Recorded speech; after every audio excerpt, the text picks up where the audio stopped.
Bun găsit, doamnelor și domnilor, sunt Mihail Neamțu. Bine ați venit la un nou podcast marca Vocea Libertății. Așa cum v-am obișnuit, avem invitați cu totul special. De data aceasta, Jim Ferguson, un reprezentant al mișcării conservatoare din Marea Britanie și, de fapt, din întreaga lume occidentală, pe care noi o iubim, dar în datele ei primordiale, în datele ei care apără libertatea, familia, proprietatea, și pentru a vorbi despre actualitatea momentului, despre miza acestei bătălii pentru sufletul României, l-am invitat pe prietenul lui Nigel Farage și al altor lideri importanți din lumea, spuneam, conservatoare occidentală, pe acest distins interlocutor din Scoția. Bun găsit! Welcome, Jim!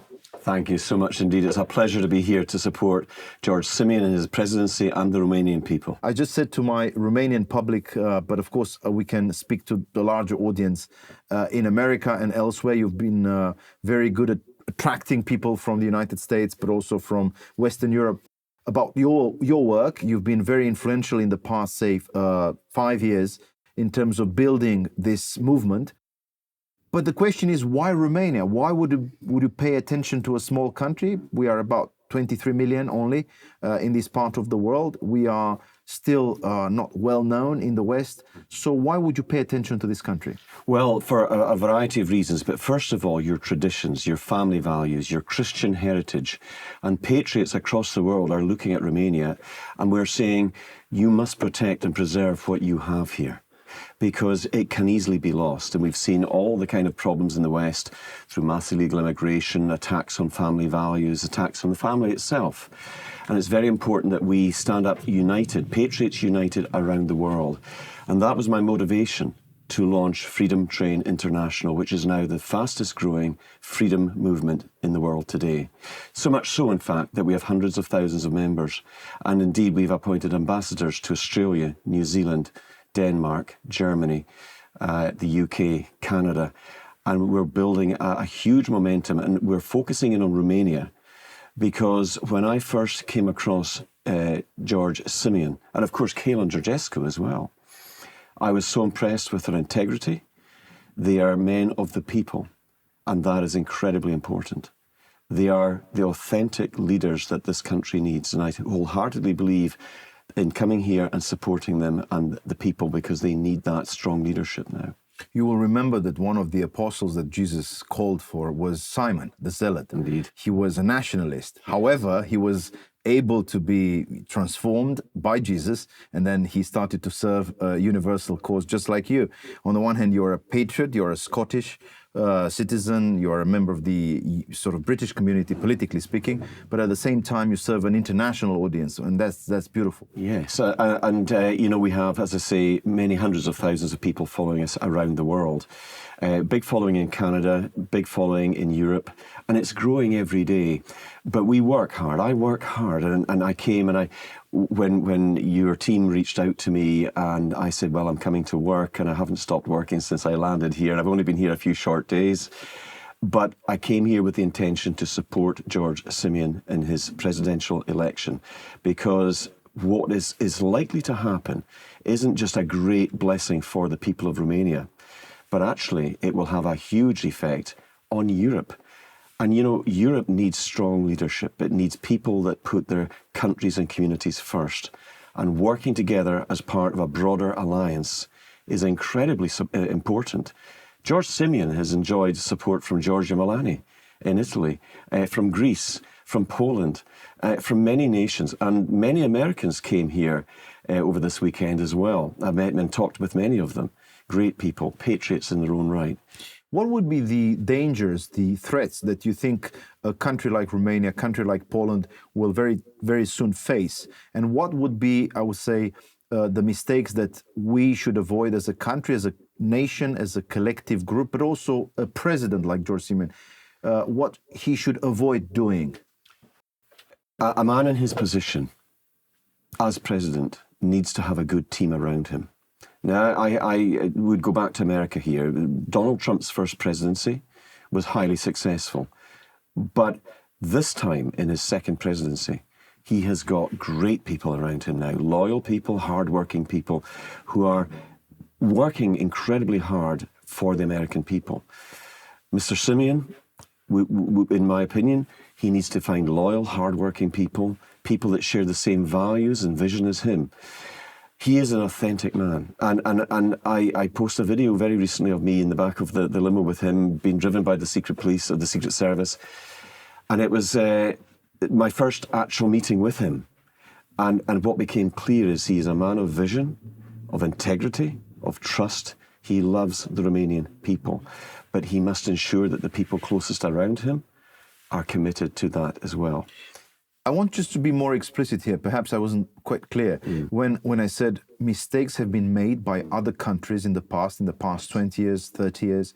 Mistakes, some of them that can be repaired, some of them cannot be repaired. They are almost like irretrievable.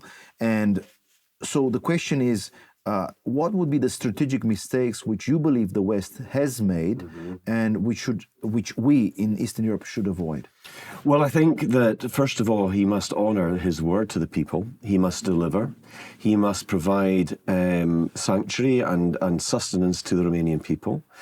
But he needs to get some early wins. He needs to deliver very quickly on some of the things that really matter. Poverty, tackling those types of issues. He is a man of the people. He understands deeply what the Romanian people have gone through over the last 35 years. And of course, the history of Romania with other nations nearby. I would say build a strong team around him and avoid getting too much involved with the Brussels side of things. I mean, I would say Hungary does a good job of working within the frameworks of the European Union, but maintaining their independent stance. So Viktor Orban, for example, has been very strong on illegal immigration. That's why his country doesn't face the same challenges that many in the West face, like the UK, like Ireland, like France and Germany. But working in an alliance, and I know because I've asked him this, how important is this to him? And it's incredibly important because he recognises that working with conservative nations, people of the same values and mindsets, although we may speak different languages, our hearts and our minds are focused on the same things. And one thing I've learned since working within the freedom movement internationally is that you're not alone. You're not the only ones going through the difficulties and the challenges. Yes, they may vary, but when you learn about other countries and other nations and you unify, and that building of those networks is what really matters. So I would hope he wouldn't go near Davos, stay away from the World Economic Forum. We don't like globalists. We want people that put their people first, not globalist elitist interests. Those are big, big wins for him. I will ask you something else here in comparison to Mr. Trump. Mr. Trump was very congenial and extraordinary when he managed to win the votes of people living in Michigan, for instance, which was typically and traditionally a place where the Democrats would win. Yeah. He also won votes from Pennsylvania, from other places where, again, in the past, Bill Clinton or people like him would very easily win votes. So what would you say, what would you recommend to George Simeon and to our younger leaders in our party? What should we do in terms of trying to convince people from the big cities like Bucharest, like Cluj, like Timișoara? Why is that typically in the big cities, in the metropolitan areas, younger people tend to vote for the left rather than for the more conservative side? Well, I think young people tend to gravitate towards causes like environmentalism, an understandable thing that they do. But what Trump did very successfully was he went to the people. He didn't stay isolated. He got out and he put on huge conferences. And to win the young people over, of course, we mustn't forget Kalin Georgescu here because he's an elder statesman. He and George Simeon can bring the younger generations and the older generations together because Romania needs to heal. Because there's a lot of propaganda that has gone on with our younger generations, and Romania is not unique in this. We need to recapture our young people's minds and focus on good family values, Christian values, the things that cause people to grow up and mature into sensible adults, not the kind of extreme ideology that we see being taught in schools in the West. And these are the types of, this is the type of Romania policies that could be applied in the West broadly as well. We should actually look to Romania as the model, in my opinion, that other Western nations have kind of forgotten about. That would be a winning formula. And the other big important part of George Simeon is his faith. He is a devout Christian, and he understands that you know, we have to answer for what we do. And he doesn't take it lightly. What would you say to those who consider us, the populists, as being structurally anti-Western? I mean, this is the propaganda, this is the mantra being produced by our enemies, our political enemies. They constantly say, oh, they are going to take us out of the EU, which is, of course, the sacred cow of the globalists. And then they say, oh, they will align Romania with Russia against the West.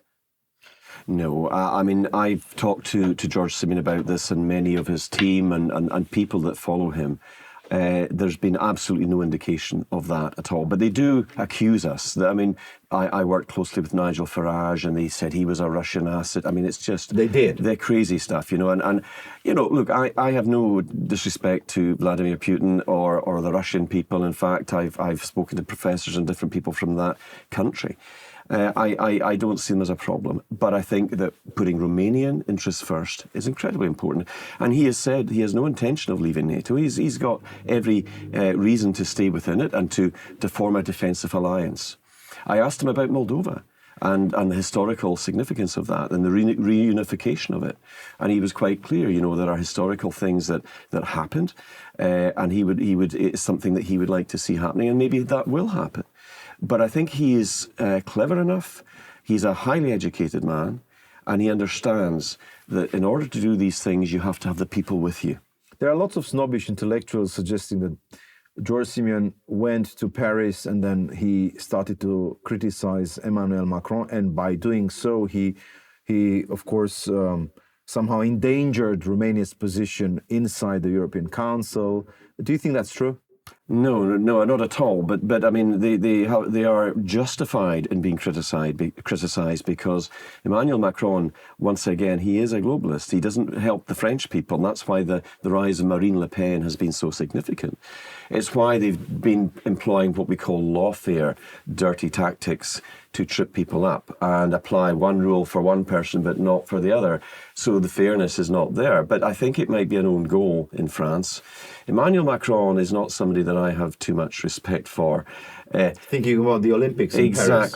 Exactly. I was just, yes, indeed, exactly. So I think that that France... mockery of our Lord's Last Supper. It's appalling, absolutely appalling, disgraceful behaviour. It's a mockery both of, I would say, the spirit of the ancient, you know, Greeks with their commitment to sportsmanship on the one hand, but also a mockery of the Christian ethos, which describes, of course, the events surrounding the Last Supper. It was disgusting, and in a way, you cannot forget that the rumors about, you know, a kind of bias in favor of transgenderism are somehow legitimate. Listen, we need to talk also about the United Kingdom. Of course, we all love the great luminaries of the conservative movement there, from Edmund Burke to some great Scotsmen like Adam Smith. You've contributed greatly to the enrichment of this culture, the notion of ownership, the notion of freedom of commerce.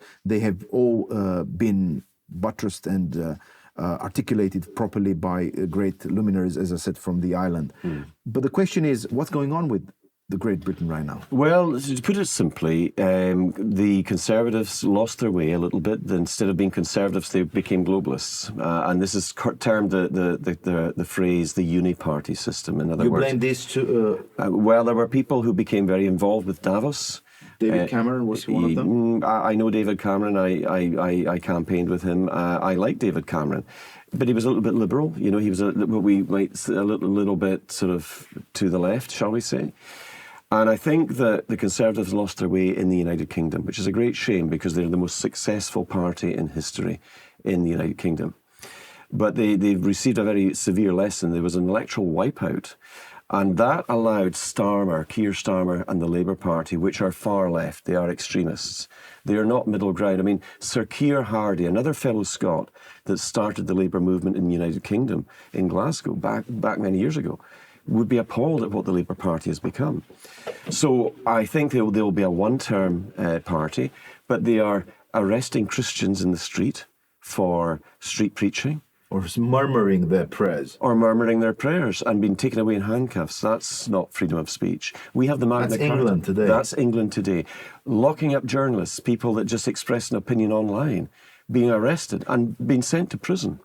They were even releasing dangerous prisoners, child molesters and people that had assaulted women, to make room in the prisons for these patriots that were just trying to speak up, even just making comments online.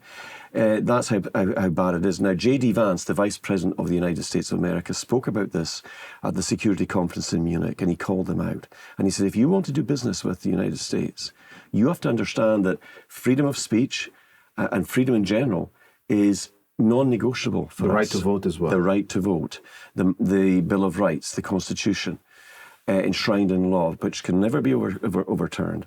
And he reminded them of the power and the might, the economic and the military power of America, that it should not be taken for granted.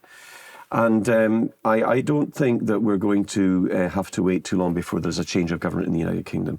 But I would say to the Romanian people, look at what has happened in the United Kingdom. Who would have thought that the mother of all parliaments would have degenerated into what it's become now? Transgenderism, far-left ideology, extremist behaviour. These are not good things for a nation. We must put God first. We must put our faith in the Lord, and we have to stand firm in that. It is non-negotiable. Maybe the Church of England has also a certain responsibility here. And when it comes to the loss of freedoms in the United Kingdom, the Church typically was the place where, that freedom was provided and guaranteed. But somehow, especially during the COVID crisis, I've seen lots of pastors and bishops and even priests who accepted the governmental rules and the limitations put together by someone like Fauci and others. Who was the Fauci of Great Britain? Oh, there's so many. So many, exactly. Too many doctors who accepted Pfizer as... Once again, there's an old saying, money is the root of all evil. The love for money. The love of money is the root of all to evil. be more specific, but you're right, you're correct. The love for money. The love of money is the root of all evil. You're quite correct. The love of money. And unfortunately, many doctors went along with the deception, and many people have paid a terrible price for it. I interview professors, scientists, epidemiologists, experts, and the data cannot lie. The data is there. It was very harmful. People that made a lot of money. Bill Gates made a lot of money. Tony Fauci made a lot of money. But was it worth it to lose your soul, to gain the world and lose your soul? I don't think so. I very much like your religious angle. I mean, your even theological angle in terms of reading the spiritual warfare that we are engaged in. May I ask you more of a personal question? Are you of which background in terms of... Well, I grew up in the Church of Scotland, which Presbyterian? is Presbyterian. Just like the mother of Donald Trump? Absolutely, yes. Oh, yeah. She carried the Bible on a boat called Transylvania. That's I told you the story on the 2nd of May, 1930. Absolutely. She set on a journey. It took 3 weeks from Glasgow to New York. That's and right. Catherine was waiting for her, for Anne-Marie MacLeod.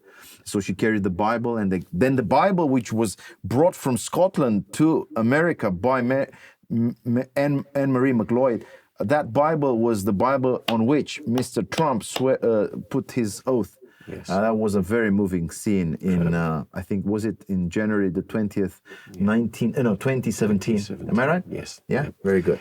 And so Scotland again. Scotland again. Behind the great man, behind the orange man. We have produced some many inventors, of course, in the past. John Logie Baird. Of course.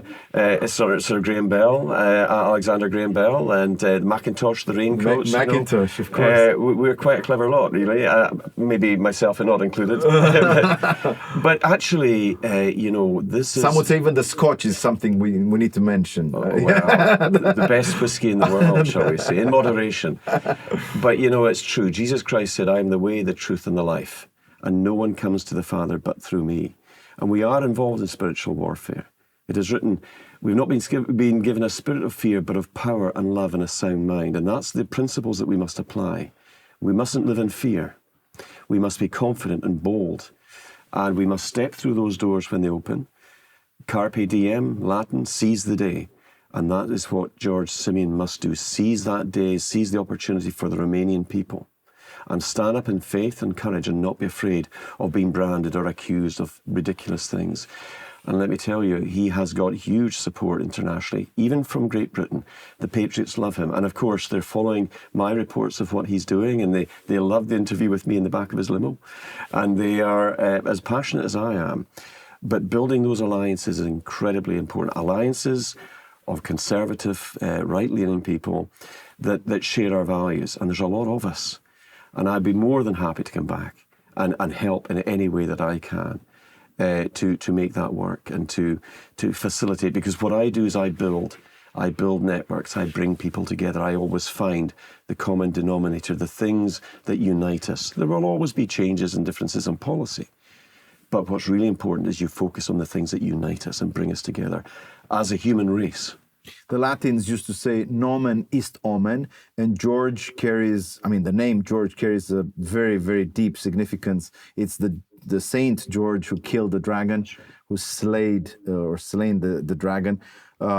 May it happen anytime soon. We have to say that we are recording this on the very important day, the 18th of May, 2025. It's Sunday, and we don't know the results, but we are very hopeful.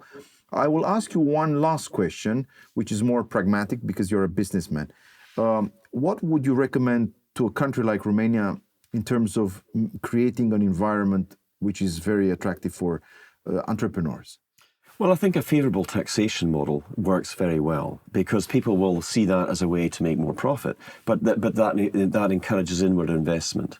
So I think what Mr. Simeon, when he becomes president, should do is to reach out. Now, I've been in business a long time. I buy and sell companies, and I'm a farmer. I have varied interests, but I would encourage him to produce and to farm, but support the farmers, support the food producers. Encourage inward investment. You need cheap energy for that. You need cheap energy for that. That's absolutely correct. But, I believe that America is looking for a good strategic partner and ally here. And Romania, with its centralized location, is very important. And I think that with the election of George Simeon as president of Romania, that will attract investors coming in. And once again, I'll do everything I can to help in every way possible to make that work and to facilitate it, even if it's within my ability to do so. But I certainly believe that putting the Romanian people, elevating their income, maybe reducing their taxation, frees the country. They can breathe again. And tackling corruption is incredibly important. Instead of the money coming away from the people, it goes back to the people, and they become better healthcare, education, housing. That's all things that are needed in Romania. There are parts of Romania that have a lot of poverty. I know that George Simeon cares deeply about that, and I know for a fact he wants to help the people to get back at the standard of living that is better for them. And now, really, the last question, of course, on top of everything, we need children. We need kids. Yes. What do you think we should do in terms of fighting this demographic decline? Encourage families to have children and maybe look at welfare support, child benefit, we call it in the United Kingdom, and encourage people. Once again, reduce fear. We need more people. We need more families. Because that will build the nation from within. And the president could volunteer to be the godfather of the next 1,000. Yeah. Do you know this, George? Yes. In Georgia, the Orthodox Patriarch of Georgia, of the Republic of Georgia, volunteered to be the godfather of every family with at least 3 children. Yes. The third child always being somehow baptized in the presence of the Holy Father. Absolutely. So maybe the president would volunteer to do so. I think so. And I could become, like a really good candidate here because I have only 2 children. But if he says that he will be the godfather of my third or fourth, I would volunteer. Well, I might even come and live here and be my godfather of my children as well. I'd love that. And I must say one thing before I go, that Edward gave me a very nice gift. I don't know if it's possible for me to show that. Oh, yes, sure. Could you? Oh, yeah, a beautiful cross. I was so honoured. I don't know the camera, if I can maybe hold that up. But this is it's a beautiful... the cross, which is in Greek here. Yes. Representing the victory, Nika. Jesus Christ victorious. Yes. Victorious. And then you have the two thieves. One goes into paradise, goes up. One goes down. One has humility and goes up. Yes. The other thief goes down because he doesn't have humility. This will be getting pride of place in my office. And thank you, Edward, for that. It's a deeply moving gift. And Thank you. I've enjoyed my trip to Romania. I hope it's not my last. Jim, we'll stay in touch. Please do. Thank you so much indeed. God bless you, my God friend. bless you. Doamnelor și domnilor, aceasta a fost discuția noastră cu un om special și cu adevărat remarcabil, Jim Ferguson din Marea Britanie, din Scoția. Noi rămânem alături de dumneavoastră. Nu uitați să ne dați un like, subscribe, să vă abonați la această frumoasă comunitate de oameni luminați, iată, de Duhul Sfânt, cum se vede clar că e cazul lui Jim Ferguson. Dumnezeu să binecuvinteze România. Pe curând. Doamne ajută!